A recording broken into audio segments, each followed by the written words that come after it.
बार बार दिन ये आए, बार बार दिल ये गाए, बार बार दिन ये आए, बार बार दिल ये गाए, तुम जियो हजारों साल, ये हमारी है आरज़ू। हैप्पी बर्थडे टू यू, हा हा, हैप्पी बर्थडे टू यू, हा हा, हैप्पी बर्थडे डियर गुरु माँ, happy birthday to you, happy birthday to you, happy birthday to you. सब गुरुजी की प्लानिंग कि मेरा बर्थडे अच्छा हो जाना। सबसे पहले आश्रम में करें नहीं करें, धूप, मैं बार बार बोल रही थी बहुत गर्मी है, बहुत गर्मी है, कैसे शाम को करेंगे, लोग कैसे आएंगे, रोड बन रहा है, अभी सिटी में कर लेते हैं। फिर बोले नहीं कर सकते हैं तो दिन में करेंगे। दिन में जल्दी ख़त्म करोगे तो करेंगे, क्योंकि इतनी गर्मी है कि वापस घर जाना है लोगों को। ठीक है देखेंगे, लेकिन स्वामी जी तो स्वामी जी है, मौसम ही बदल दिया। तुमने एक कदम लिया कि आश्रम में करना है, तो मैं 100 कदम लेके तुमको मौसम ही चाहिए। क्या बारिश हुई है कल इधर, क्या वेदर था, शॉल ओढ़ रहे थे लोग, सोचो इतनी ठंडी हो गई थी बाहर। तो अगर लाइफ में हम कोई को सरेंडर्ड हैं तो कमाल होता ही होता है। सिर्फ सरेंडर होने की देरी है। बर्थडे, ऑर्डिनरी फैमिली, ऑर्डिनरी लड़की, छोटा सा घर, छोटा सा दुकान मेरे फादर का, क्राउडेड एरिया में, एकदम ऑर्डिनरी। स्ट्रगल है लाइफ में, सिंपल लिविंग और हर चीज़ छोटा छोटा छोटा। कोई कह नहीं सकता कि वो दिन और आज जब मैं रेट्रोस्पेक्ट में देख रही हूँ कि ऐसे भी लाइफ चेंज हो सकती है, ऑर्डिनरी से एक्स्ट्रा ऑर्डिनरी बन सकते हैं। वो प्रूफ स्वामी जी ने दिया है। कुछ भी नहीं, बचपन एकदम नॉर्मल, छोटे जगह मस्ती, भाई बहन, पेरेंट्स, जितना जो सर्कमस्टेंसेस थे उसमें लाइफ एंजॉय करते थे, क्योंकि पेरेंट्स कंटेंटेड थे। हाय तौबा कभी नहीं था, जो है जितना है खुश रहो उसमें। और वो ही हमें इम्बाइब हो गया, ये चाहिए वो चाहिए नहीं था। अभी जब रेट्रोस्पेक्ट में देखती हूँ कि सबसे बड़ा गुण जो काम आया मेरे लाइफ में, मेरे लिए जो मैंने अपनाया, सबके लिए अलग अलग हो सकता है, वो है सरेंडरनेस। जब छोटे थे तो पेरेंट्स को सरेंडर्ड है, फिर अभी ये लोग जो दिखाए कि गणेश जी को सरेंडर हो गए। अरे भगवान देख लेगा, जो लोग बता रहे थे, भगवान बुखार हो गया भगवान देख लेगा, दवाई की क्या ज़रूरत है, और कुछ है एग्ज़ाम में पास होंगे नहीं होंगे भगवान देख लेगा। वहाँ भगवान को सरेंडर हुए। और लड़का, कैसा लड़का चाहिए, शादी कोई पिक्चर भी नहीं है कि कैसा लड़का चाहिए। ठीक है, पेरेंट्स जो चूज़ करेंगे और जो भगवान की मर्ज़ी होगी हो जाएगी। क्योंकि आजकल जो है सबके डिमांड्स है, ऐसी लड़की चाहिए, ऐसा लड़का चाहिए, ऐसा कमाना चाहिए, ऐसा करना चाहिए। और वहाँ तो और नेगेटिव नोट आया ना गुरुजी के लिए कि वो लोग दिखाते कुछ हैं और है अंदर ठन ठन गोपाल। लेकिन माइंड ने कभी उसको सोचा भी नहीं। अरे पेरेंट्स का जो है एक कि तुम्हारी शादी यहाँ कर रहे हैं, हमको पसंद आ गया लड़का, और वो लोग को भी मैं पसंद आ गई, तो शादी हुई, सरेंडर हुई भगवान को और पेरेंट्स को, तो गुरुजी जैसे पति मिले। नेगेटिव नोट आने के बाद भी गुरुजी जैसे पति मिले, और शादी होते ही गुरुजी को सरेंडर हो गई। ऐसा नहीं है कि गुरुजी देवता हैं, भगवान हैं, उनकी हर बात मानूंगी, उनसे झगड़ा नहीं करूंगी, वैसा कुछ नहीं था। Normal wife. कुछ बोलते थे 80% एक्सेप्ट कर लेती थी, 20% अरे ये ऐसा क्यों कर रहे हैं, ये नहीं खाना तो वो खा लेंगे ना, ऐसा कर लो ना, ये कर लो ना। फिर मुझे लगता था फ़ायदा क्या, फ्रिक्शन कॉज हो रहा है ना, हमारी लाइफ रोने धोने में जा रही, क्योंकि रोते हम ही हैं। कुछ भी बात में फ्रिक्शन होता है तो आदमी तो अपने ऑफिस में बिजी हो जाता है, हम ही पीछे से रोते हैं, अरे वो ऐसा क्यों करे, ऐसा क्यों बोले। तो 20% जो फ्रिक्शन होता था, गुरुजी बोलते थे कुछ नहीं, मैं ठीक है भाई, एक्सेप्ट कर लो। तो सरेंडर्ड रहना और एक्सेप्ट करना हर सिचुएशन में, वो एक नेचर में इम्बाइब हो गया था। फ्रिक्शंस पेरेंट्स के साथ भी हुए, लेकिन जब पेरेंट्स बोलते नहीं ऐसा ही करना है, ठीक है भाई, एक्सेप्टेड। कभी रिवोल्ट नहीं करे, अगेंस्ट नहीं गए, तो उसका आज रिजल्ट मुझे दिख रहा है कि वो जो टोटल सरेंडरनेस था, उसके कारण लाइफ अच्छे अच्छे मोड़ लेती गई, अच्छे अच्छे अब दिख रहे हैं। उस टाइम तो स्ट्रगल है डेली।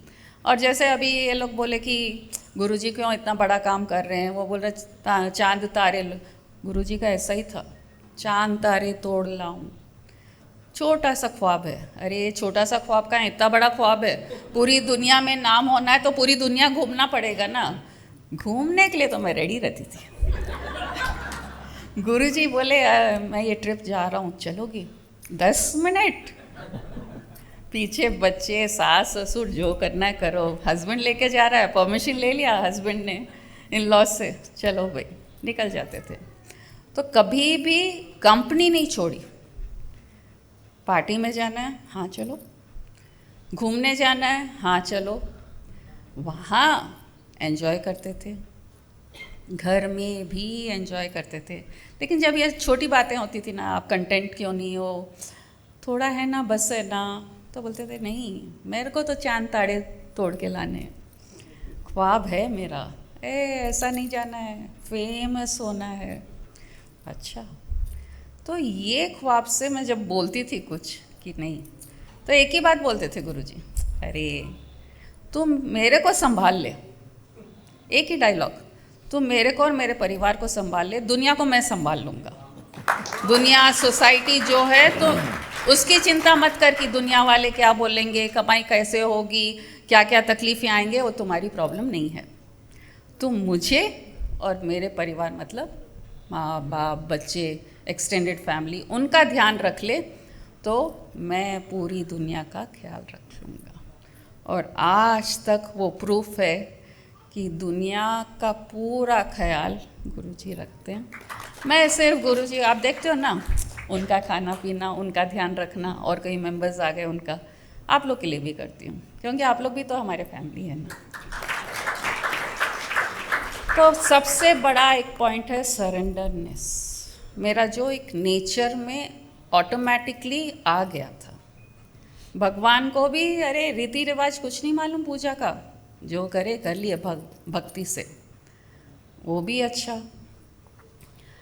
और सेकंड एक थी, छोटी सी ख्वाब मेरी भी थी, वो ही शायद यहाँ तक ला दी, स्वामी जी तक और एनलाइटनमेंट तक। नयापन, कुछ भी नयापन क्रिएट करना खाने में, ये ट्रेडिशनल खाना बनाना, वो सब मेरा परफेक्शन नहीं था।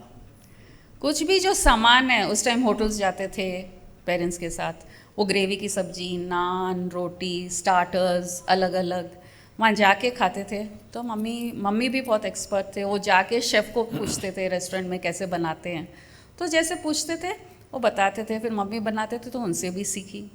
तो ऐसा एक आदत हो गया कि जो इंग्रेडिएंट्स मेरे पास हैं किचन में, उनमें से ही कुछ क्रिएट करना है। परफेक्ट रेसिपी के लिए नहीं जाती थी कि परफेक्शन, ऐसा टेस्ट ही चाहिए, नया कुछ ना कुछ क्रिएट करना है।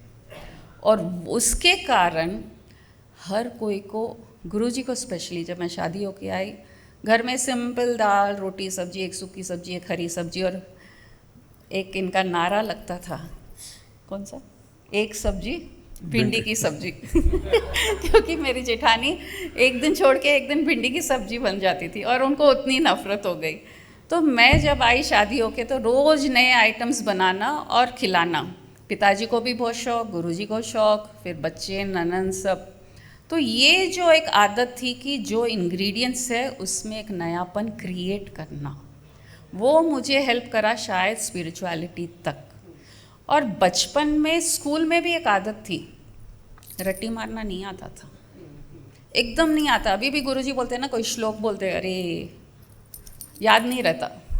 गाने कैसे याद रहते वो नहीं मालूम मेरे को, पूरे गाने याद रहते थे, जितने बार सुनते थे गुनगुनाते थे। और आज आप लोग सब देख रहे हैं ना कि गानों से कितना ज्ञान मिल रहा है हमको, वही मेरा बेस बना। तो ये एक नयापन है, गानों में भी एक नयापन देखा। जो वो वर्ड्स बोल रहे हैं उस पे नहीं गई, उसको उससे कनेक्ट किया ना, उस कॉन्शियसनेस से कनेक्ट किया। ये नयापन जो ढूंढी तो कॉन्शियसनेस मिला, क्योंकि वो खोज के निकाले ना उसको। उस चीज़ से नया एक चीज़ निकालना, जो गाने गुनगुना रहे हैं फिल्मी हो, उसमें उसका स्वरूप देख लो तो उसको सामने आना ही पड़ेगा। वैसे ही स्कूल में भी कुछ भी रट्टी नहीं मारना, जो भी लिखना है समझ लिए और लिख लिए, वहाँ भी नयापन। तो कहीं भी एक कंडीशन्ड माइंड वैसे नहीं था, स्ट्रिक्टनेस था। स्ट्रिक्टनेस कि क्योंकि बड़ी थी घर में, मम्मी और चले जाते थे, तीनों हम लोग 4 भाई बहन, सबको संभालना, तो स्ट्रिक्ट होना पड़ता, नहीं तो कोई सुनता ही नहीं है। तो वो उस टाइम ज़माने में स्ट्रिक्टनेस ही काम आता था, वो कैरी फॉरवर्ड हो गया, स्ट्रिक्ट रहना। फिर बच्चों का, फिर इन लॉज के साथ थे। हाँ, लेकिन खाना खिलाने का बहुत शौक था। इतने लोग आते थे, इतना जॉइंट फैमिली था, नए नए आइटम्स, और वो नयापन फिर यहाँ काम आया। नयापन की मैं एक ही खाना सबके लिए नहीं बना के रखती थी। अरे इनको ये पसंद है, CNR को ये पसंद है, इनको रात को छाछ चाहिए, उनको बिना मिर्च का, अनिल गुप्ता आया उसको बिना मिर्च का खाना चाहिए। वैसे हमारे जो रिलेटिव्स थे उनको एक को लहसुन प्याज नहीं खाना है, एक को मिर्ची नहीं खाना है। 10 जने आए हैं तो 10 आइटम्स है उनके लिए। तो उस टाइम से वो आदत थी, वो नयापन का। नहीं तो बोल देंगे ना जो बनाए खा लो, वैसा नहीं था। तो वो वाला जो कॉन्सेप्ट था आज भी चलता जा रहा है स्पिरिचुअलिटी में। तो ऑर्डिनरी से एक्स्ट्रा ऑर्डिनरी तो स्वामी जी ने बनाया, हम केपेबल नहीं हैं। और जैसे हम, ये हो गया एक सरेंडरनेस जो मेरा काम आया और जहाँ यहाँ तक लेके आया। और नयापन, नयापन हर चीज़ में, स्पिरिचुअलिटी में भी ऐसा ही था। गुरुजी जब बिजनेस में थे तो उनको उसमें साथ दिया, और जब मामा जी के पास जाने लगे, वो भी एक नया चीज़ है ना, सब्जेक्ट नया है, कभी सुने नहीं, कभी देखे नहीं। साधना करना, हठ योग करना, अब गुरुजी कर रहे हैं, चलो, क्योंकि माइंड ने नयापन एक्सेप्ट किया, उसके अगेंस्ट नहीं किया रिवोल्ट। तो साथ साथ सब चीज़ करते गए। स्वामी जी के पास गए तब भी ना नहीं हुआ। नहीं तो क्या होता है, जब एक गुरु को छोड़ के दूसरे गुरु के पास जाना होता है तो एक लेडी अलग रास्ता पकड़ती है और हस्बैंड अलग पकड़ लेता है। लेकिन क्योंकि नयापन चाहिए, ठीक है, एक नए गुरु आ रहे हैं ना, मन नहीं है तो भी गए। तो नयापन को एक्सपेरिमेंट करना, नया नया चीज़ खोजना, हर चीज़ में नया खोजना, उसके कारण ही दूसरे गुरु स्वामी जी में उतना ही प्यार मिला और ये स्टेट मिल पाया। तो ये 2 एस्पेक्ट से ऐसा लगा कि समर्पण और नयापन ये हमको एक्स्ट्राऑर्डिनरी बना दिया। और एक और चीज़ जो बहुत काम आई है, लोगों की ब्लेसिंग्स। क्योंकि मैं सबका खाने का ध्यान रखती थी, फैमिली मेम्बर्स का। दादे सासू जी थे, उनको तो रोज़ पुदीने की सब्जी कुसुम तू चमक के देगी, इमीडिएट उसी टाइम चमक के गरम फुल्का देना।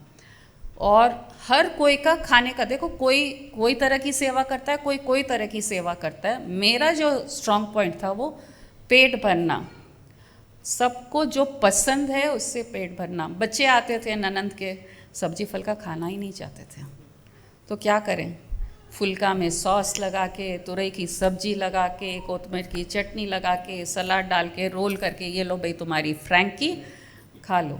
और एक फुल्के के बदले 3 फुल्के खा लेते थे। पेट में सब्जी भी गया, ग्रीन्स भी गए, सैलेड भी गए, और वो लोग खुश। तो ऐसे कुछ न कुछ नयापन की कोई भूखा न जाए, भूखे न रहे, वो एक थॉट कभी भी रहता था कि कोई भूखा नहीं रहना। बहुत ज़्यादा एक मन रहता था कि अच्छा खिलाऊं, सबको अच्छा खाना दूं। ये एक था बचपन से। फिर बड़े हुए, अब आश्रम में और कोई टेक केयर कर रहा है, लेकिन मैंने जब डिसाइड करते हैं कि सबको जो थोड़ा थोड़ा कुछ तो पसंद का मिल जाए, और ऐसे ये जो सबकी तृप्ति होती थी भूख से, उसके ब्लेसिंग्स के कारण ऑर्डिनरी से एक्स्ट्रा ऑर्डिनरी हम बन गए। एकदम ऑर्डिनरी फैमिली से पैदा होके एक्स्ट्रा ऑर्डिनरी आज आप लोग के सामने गुरु माँ के रूप में, वो स्वामी जी की देन है, गुरु जी की देन है।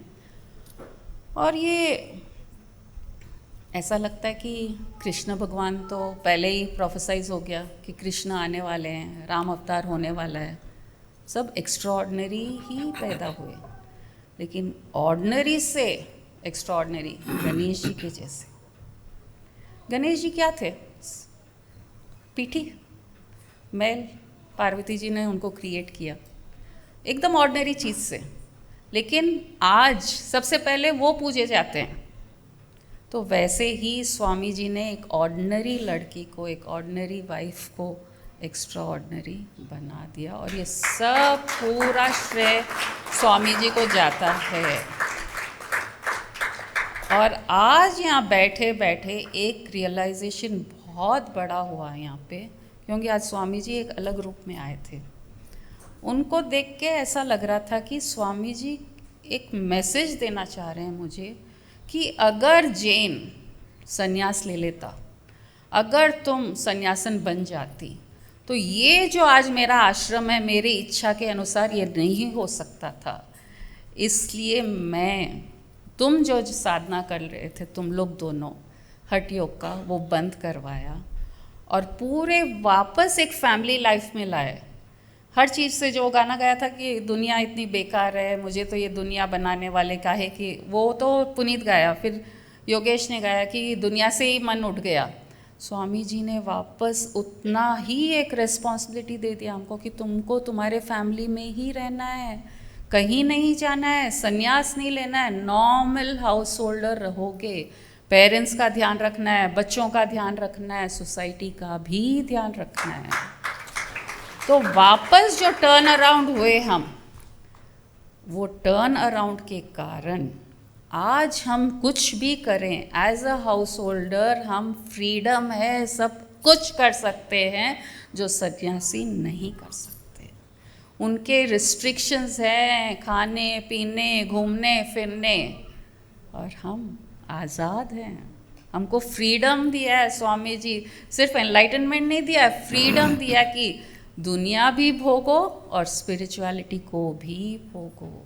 आज इतना बड़ा वो एक स्ट्राइक किया है पॉइंट की स्वामी जी चाहते थे कि एक ये रूप ज्ञान का भी दुनिया के सामने आए कि सब कुछ करते हुए, लाइफ एंजॉय करते हुए, दुनिया में रहते हुए तुम उसको पा सकते हो। साधना अलग तरीके से कर लो कि उसको खोजना है अपने अंदर। जो विक्की ने गाया कि ये दुनिया तो पीतल की है, तो पीतल है तो उसको उसका वैल्यू दे दो, लेकिन सब में वो सोना तो है, उसको ढूंढ लो और उसको एंजॉय करो। Wish you a very very happy birthday. Thank you.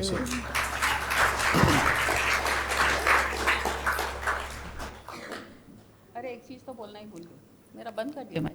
मुझे पता था, मुझे आजकल बोलने नहीं देती है गुरु माँ। अभी आप बोले ना wish you a very very happy birthday, तो कोई टाइम देखने लगा ये लोग में कोई, मैं तो टाइम मुंह से बोल दी और ध्यान नहीं गया। एक्चुअली मेरा टाइम फ्राइडे को बॉर्न हुई और 12 बजे, तो मैं देवी हूँ।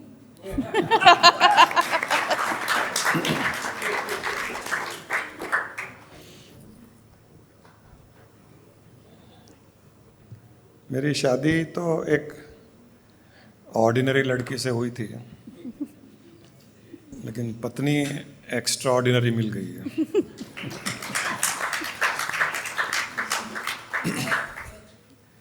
फ्रैंकली गुरु माँ की कोई तारीफ करने के लिए नहीं, बट आज जो भी मैं हूँ वो गुरु माँ के कारण हूँ, कोई डाउट नहीं है।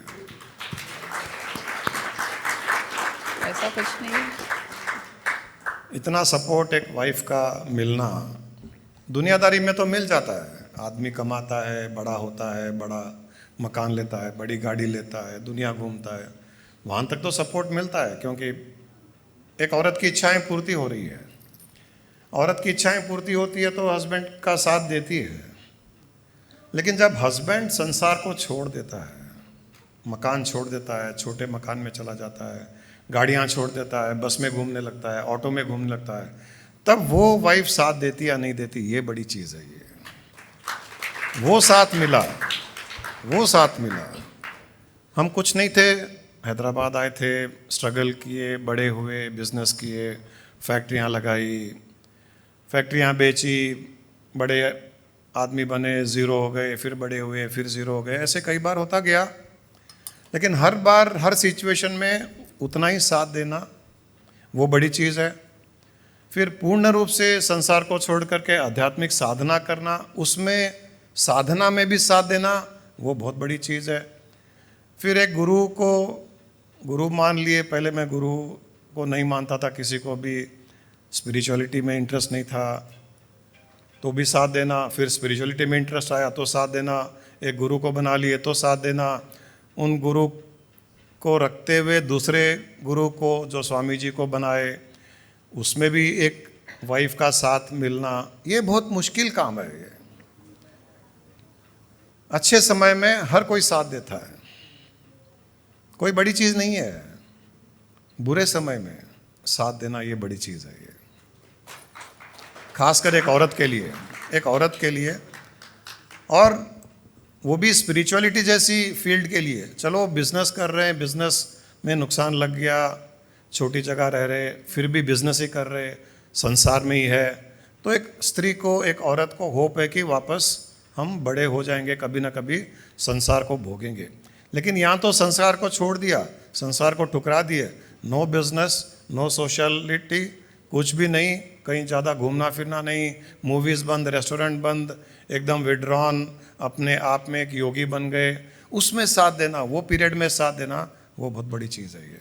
ये हर स्त्री नहीं कर सकती है, तो वो उसने किया तो हमें भी एक आगे बढ़ने की हिम्मत आई। वरना एक औरत पीछे खींचेगी, ये सब क्या कर रहे हो आप, बच्चे छोटे हैं, इनकी शादियां कैसे होगी, पढ़ाई कैसे होगा, आगे कैसे बढ़ेंगे बच्चे, कुछ पता नहीं है, पेरेंट्स भी हैं, बूढ़े होंगे, उनका क्या होगा।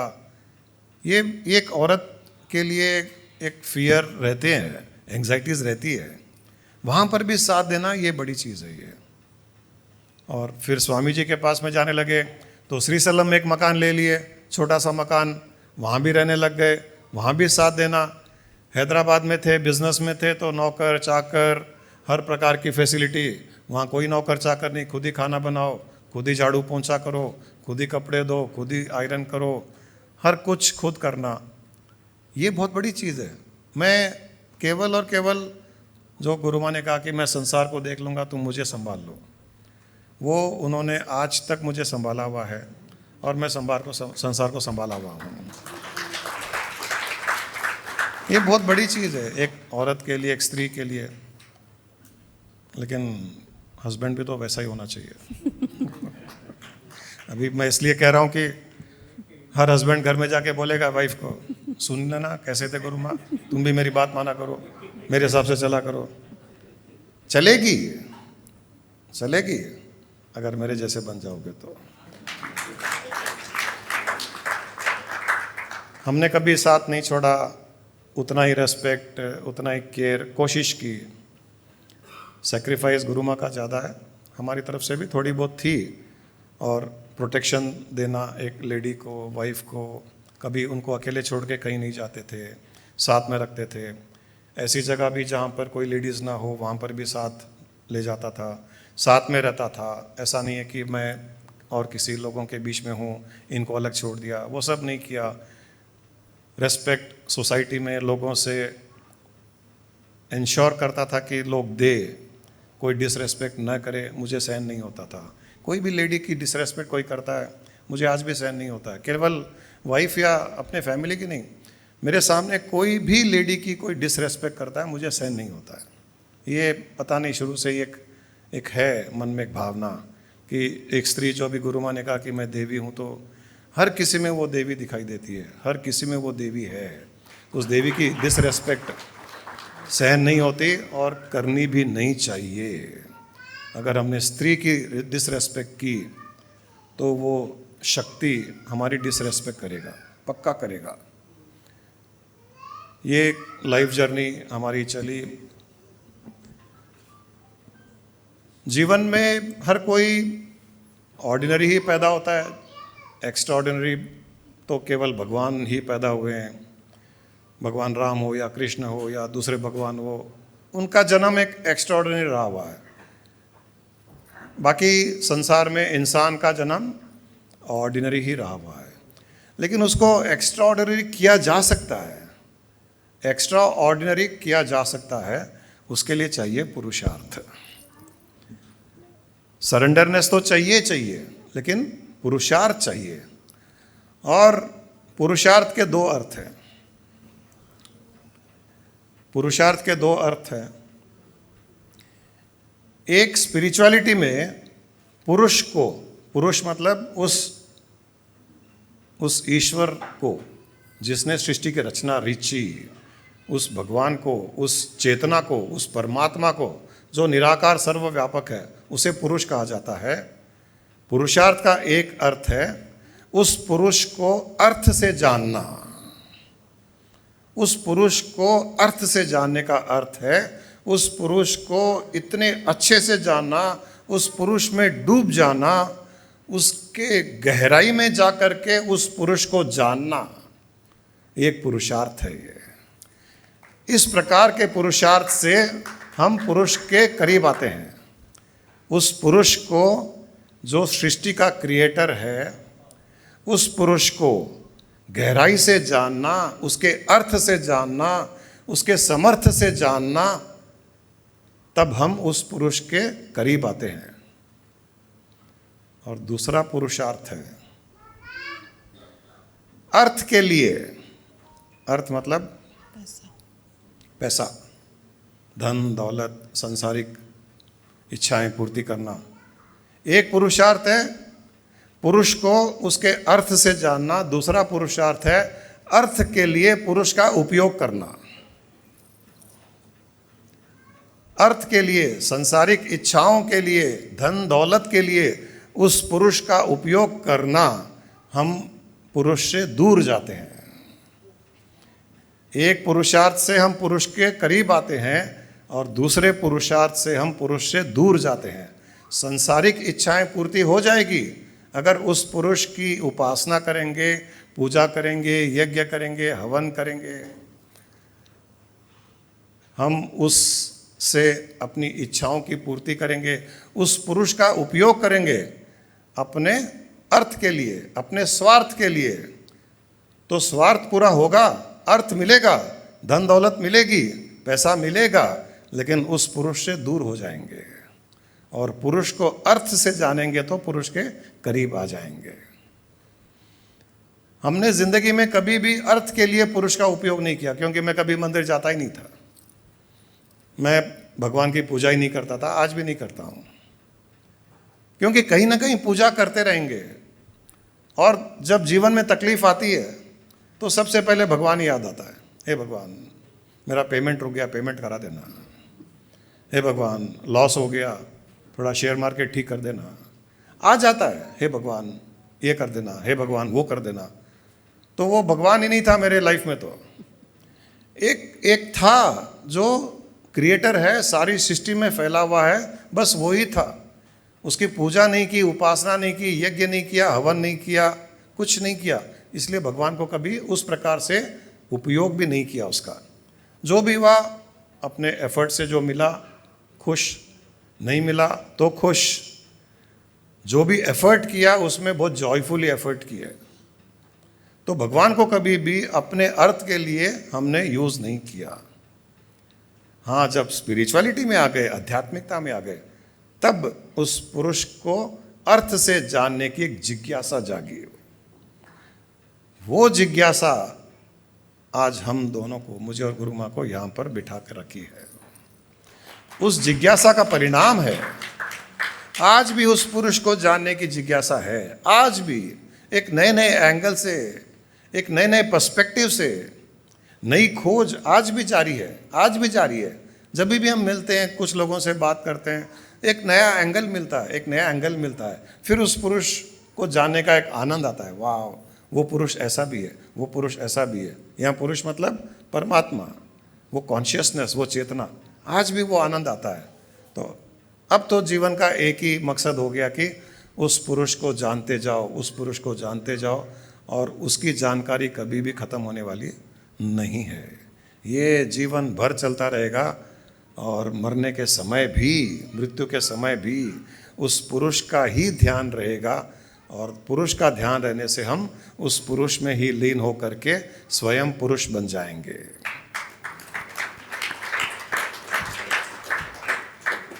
और ज़्यादा कुछ नहीं कहना है। इतनी मस्ती, इतना आनंद आज का दिन रहा, मौसम इतना बढ़िया। कोई ये नहीं कह सकता कि समर का पीक सीज़न है। ऐसा लगता है कि मानसून आ गया है। ये केवल और केवल जो गुरु माँ ने कहा, हम जब किसी दिव्य पुरुष जो हमारे लिए स्वामी जी हैं, आप कईयों के लिए भी हैं, वो सिद्ध पुरुष है, वो चेतना है, वो परमात्मा में लीन हो गए, उनकी शक्तियाँ आज भी है, हम उनको पूर्ण सरेंडर्ड हैं, तो हमको ये विश्वास रहता ही रहता है कि कुछ भी करेंगे वो बहुत अच्छे से वो इम्प्लीमेंट होगा, एग्जीक्यूट होगा, क्योंकि उनका आशीर्वाद साथ में है। और उनका आशीर्वाद का ही प्रूफ है जो स्वामी जी एक अलग रूप में आ गए, मौसम अच्छा कर दिया, रोड बंद है, नया रोड डाले तो पुनीत है, विदेश है। इन लोगों के एफर्ट से मुझे किसी ने कहा कि इतना अच्छा इंतज़ाम था कि पता ही नहीं चला कि ये नया रोड है क्या। किसी को कोई तकलीफ तो नहीं हुई ना?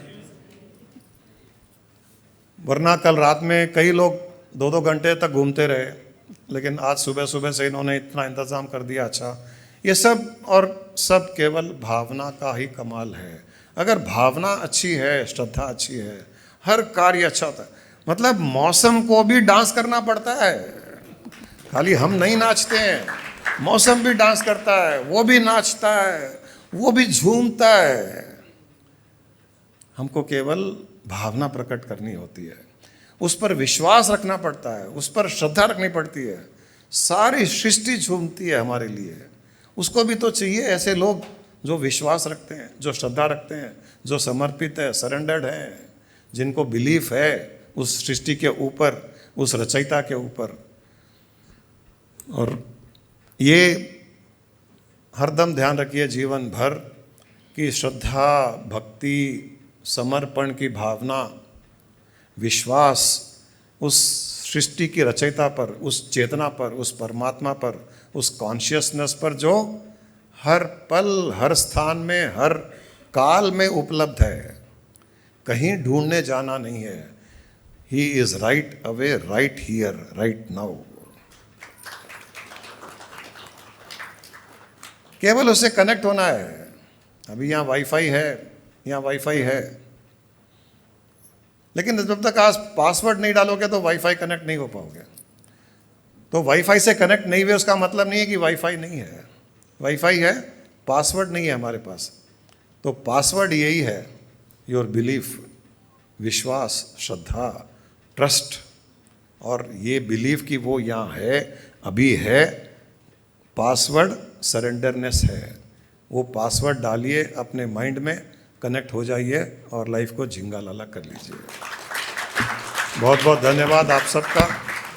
गुरु माँ के बर्थडे के सेलिब्रेशन के लिए आप सब यहाँ आए, आप सब इतने जोश से सेलिब्रेट किए। हमको इतना विश्वास नहीं था कि सब लोग आ पाएंगे क्या, लेकिन आप सब आए, उसके लिए एक बार से फिर आपका दिल से बहुत बहुत धन्यवाद। Thank you very much and wish गुरु माँ a very very happy birthday. Thank you. तू एक बार आजा गुरुदेव की शरण में, की शरण में तू एक बार आ जा, गुरुदेव की शरण में।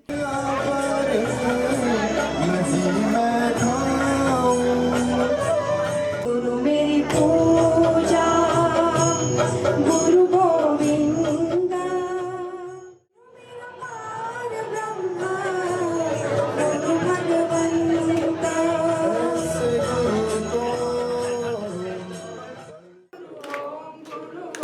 सच्चिदानंद नंद गुरु ओम, सच्चिदानंद नंद गुरु ओम, गुरु ओम गुरु ओम गुरु ओम गुरु ओम गुरु ओम गुरु ओम गुरु ओम गुरु ओम, सच्चिदानंद नंद गुरु ओम, सच्चिदानंद नंद गुरु, सच्चिदानंद नंद गुरु ओम, गुरु ओम गुरु ओम गुरु ओम गुरु ओम गुरु ओम गुरु ओम गुरु ओम गुरु ओम, सच्चिदानंद नंद गुरु ओम, सच्चिदानंद नंद गुरु ओम। मंगल मांगल्ये शिवे सर्वार्थ साधिके, शरण्ये त्र्यंबके गौरी, नारायणी नमोस्तुते। ओम श्री ओम।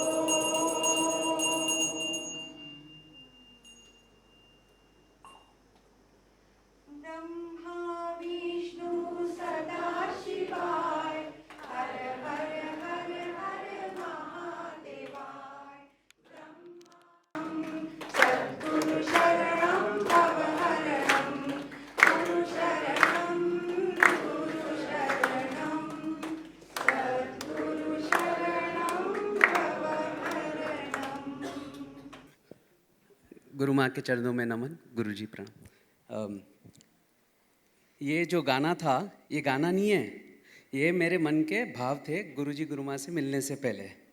मैं पहले इतना फ्रस्ट्रेटेड, इरिटेटेड, एजिटेटेड, और आगे आप सोच लीजिए, ये सब पूरा था।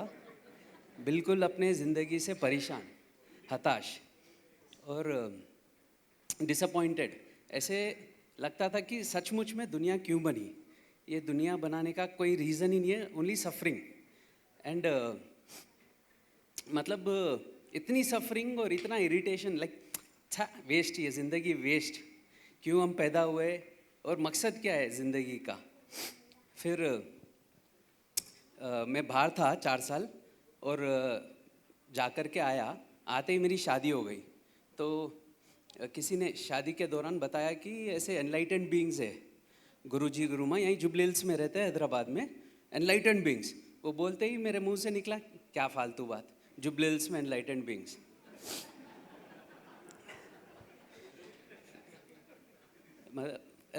स्पिरिचुअलिटी और एनलाइटनमेंट के भी काफ़ी सारे कंडीशंस, हिमालय गुफा में सिर्फ वहीं अपने साधना करना पड़ेगा, वहीं थोड़ी बहुत स्पिरिचुअलिटी मिल सकती है, और जुबली हिल्स में तो फालतू बात। फिर गुरुजी गुरु माँ से मिलना हुआ, उनका ब्लेस्ड कि वो लोग प्रॉक्सिमिटी भी दिए काफ़ी, और ऑब्ज़र्व करता था गुरुजी गुरु माँ इतने अच्छे लगे, इतना उनका सानिध्य, उनका प्यार, उनका प्रेम। तो जैसे क्लोज आया, 1 साल ऑब्ज़र्व किया, 2 साल ऑब्ज़र्व किया, मिलता था, जुड़ता था, भावना भी थी।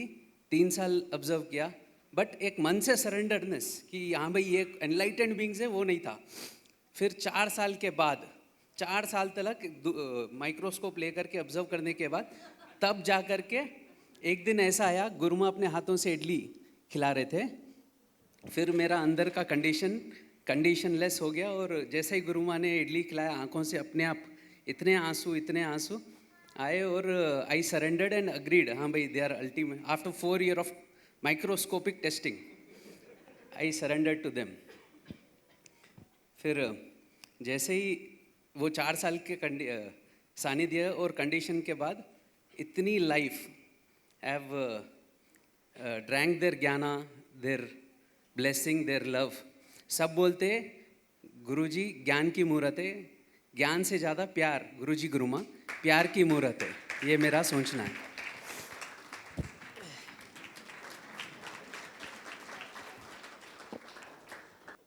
पहले ही ऑन कर दिया करो।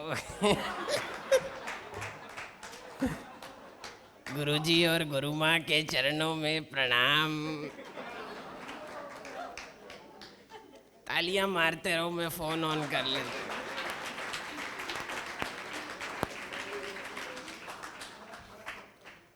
आज इस दिव्य अवसर पर जब हम गुरु माँ का जन्म दिवस पूरी श्रद्धा और प्रेम पूर्वक मना रहे हैं, तब हमें उस प्रेम की अनुभूति हो रही है जो संसार में दुर्लभ है। गुरु माँ की वो प्रेम भरी मुस्कान और उनकी करुणा हम सब के दिलों को छू जाती है। सन 2016 में जब मैं गुरुजी और गुरु माँ के साथ कश्मीर गया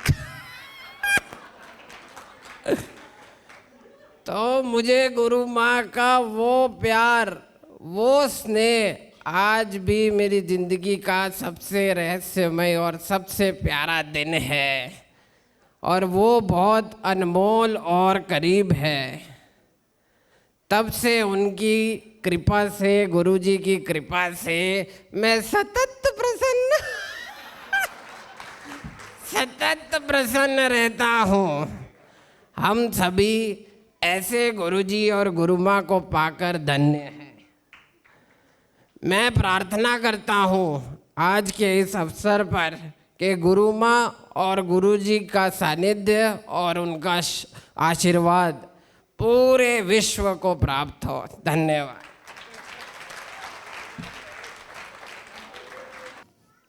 सभी दिव्य आत्माओं को मेरा प्रणाम।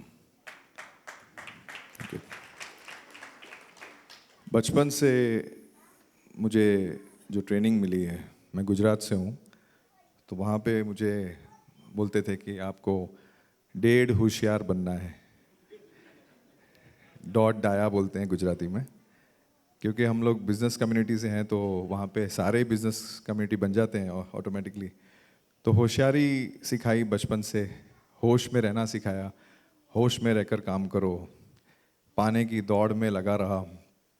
ज़िंदगी भर यही लगा कि पाना ही सब कुछ है, दुनियावी चीज़ें पाली, और फिर भी एक खालीपन हमेशा सताता रहा।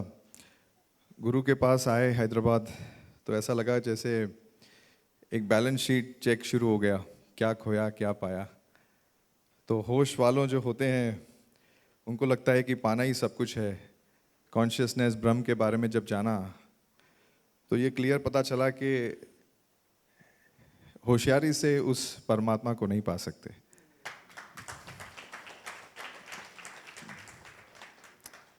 परमात्मा कहीं छिपा नहीं है जिसे हम होशियारी से पालेंगे।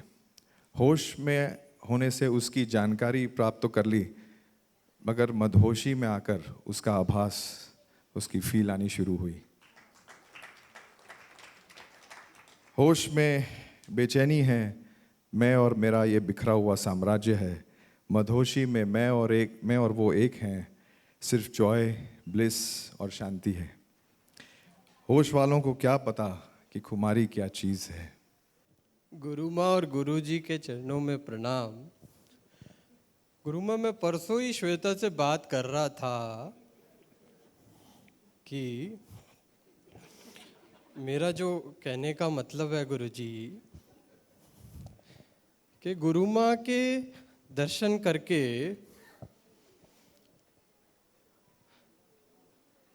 मेरा जो कहने का मतलब है गुरु जी,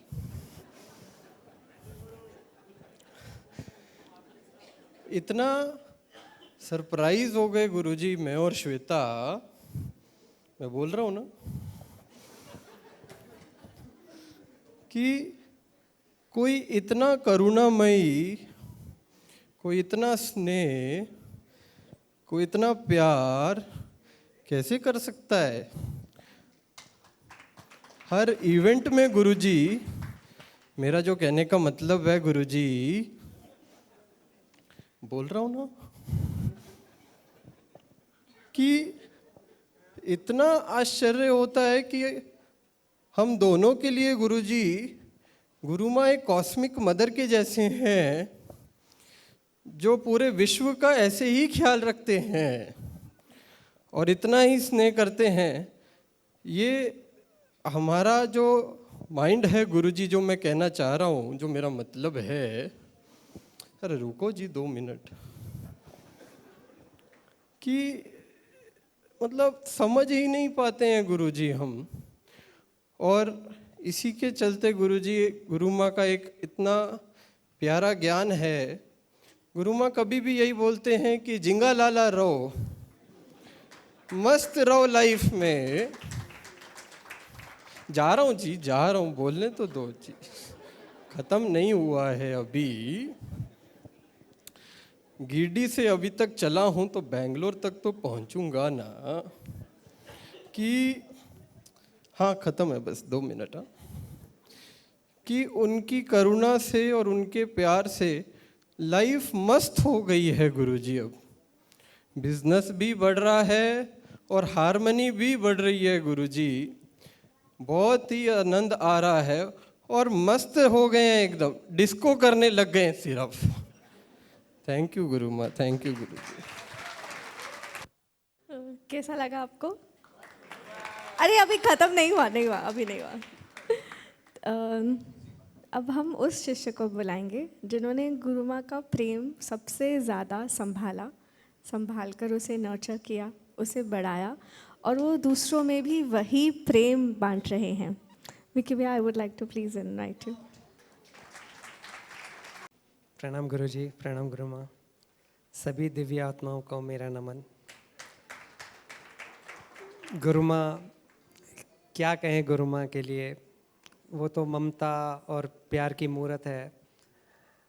उन्होंने जितना मुझे प्यार दिया, जितना लाड़ किया, शायद ही मुझे मेरे लाइफ में किसी ने किया होगा। मैं मेरे मम्मी से काफ़ी क्लोज़ था और उनकी डेथ कुछ साल पहले हो गई। बट उनके डेथ के बाद मुझे कभी एक पल ऐसे नहीं लगा कि वो मेरे साथ नहीं है। गुरु नानक ने मुझे इतना लाड़, इतना प्यार, इतना स्नेह दिया कि मुझे कभी उनकी कमी महसूस नहीं होती। बहुत ज़्यादा अपनापन और बहुत ज़्यादा प्यार करती है गुरु माँ मुझसे। सभी से करती है, बट मुझे लगता है कि मेरे से स्पेशल करती है। उनकी प्लानिंग, उनका पेशेंस मतलब अनलिमिटेड है। मुझे मतलब पता नहीं कि और कोई भी उसके आसपास भी आते होंगे। वो जिस तरह प्लान कर सकते हैं, वो जिस तरह पेशेंटली, मतलब मैंने तो, हम लोग काफ़ी ट्रिप्स जाते हैं गुरुजी गुरु माँ के साथ, और जब देखते हैं कि जो एक एक छोटी छोटी चीज़ में उनका जो समझ, वो कितना पेशेंटली अच्छे से कोई सब्जेक्ट को पूरा समझ लेते हैं, कि वो इतना अच्छे से समझते हैं कि वो जाने से पहले वो होटल देख के बोल देते हैं ये होटल है। उसके आसपास 10 किलोमीटर भी जितने होटल होंगे वो देख के बोल देंगे ये होटल वो होगा, ये होटल वो होगा, उसके मैनेजर ये है, उसके अंदर ये चल रहा है, यहाँ देखो उसकी झील होगी, यहाँ पर देखो इसके पीछे पहाड़ होगा, इसके ये होगा। मतलब हम लोग को जाने से पहले एज इफ गुरु माँ वहाँ रह चुके हैं। कोई भी ट्रिप जाने से पहले, शायद हम फर्स्ट टाइम ही जा रहे होंगे वो जगह, बट जाने से पहले ही ऐसा लगता है कि गुरु माँ के साथ बैठे तो ये जगह तो हम आ चुके हैं। गुरु माँ इतनी तरह अच्छे तरह से समझा सकते हैं कि ये यहाँ ऐसा है, ऐसे है, मतलब अमेजिंग। वो ट्रिप जाने से पहले ही ऐसा लगता है कि गुरुजी गुरु माँ वहाँ घूम आए हम लोगों के लिए, ताकि हम सबको घुमा सके। गुरु माँ ने मुझे ज्ञान दिया कि ये जो दुनिया है ये पित्तल की है, और जो असली सोना है वो हमारी आत्मा है, और हमको असली सोना पाना है